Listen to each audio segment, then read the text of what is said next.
இன்றைய மன்னா சங்கீதம் 94:19. சங்கீதம் 94:19. என் உள்ளத்தில் விசாரங்கள் பெருகையில் உம்முடைய ஆறுதல்கள் என் ஆத்துமாவை தேற்றுகிறது.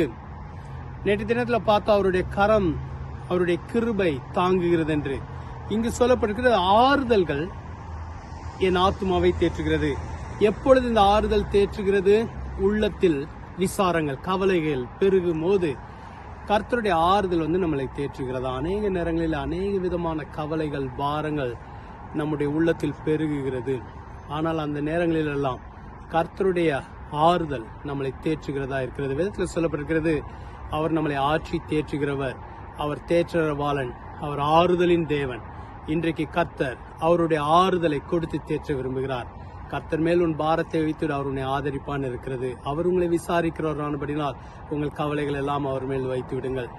தேற்றுகிற பரிசுத்த ஆவியானவர் நம்மளோடு இருக்கிறார். ஜெபிப்போமா. எங்களை அதிகமாய் நேசிக்கிற எங்கள் நல்ல ஆண்டவரே, இந்த நல்ல வார்த்தைக்காக நன்றி. உம்முடைய ஆறுதல் ஒவ்வொருவரையும் தேற்றட்டும் ஆண்டவரே. அவங்க உள்ளத்துல இருக்க கவலைகள், பாரங்கள், மனசோர்வுகள், மன அழுத்தங்கள், மன உளைச்சல்கள் எல்லாவற்றையும் அறிந்திருக்கிறீர். நீர் ஒருவர் மாத்திரமே எங்களை ஆற்றி தேற்ற முடியும். ஒரு தாய் தேற்றுவது போல தேற்றுவேன் சொல்லியிருக்கிறீங்க. சகல ஆறுதலின் தேவன் ஒவ்வொருவரையும் ஆறுதலினால் நிரப்புவீராக. பாரங்களையும் கவலைகளையும் சோர்வுகளையும் நீக்குவீராக. அற்புதங்களை செய்யுங்க. இந்த நாள் ஆசீர்வதிக்கப்பட்ட நாளா இருக்கட்டும். இயேசுவின் மூலம் ஜெபிக்கிறோம் பிதாவே, ஆமென். கர்த்தர் உங்களை ஆற்றி தேற்றுவார். ஆமென்.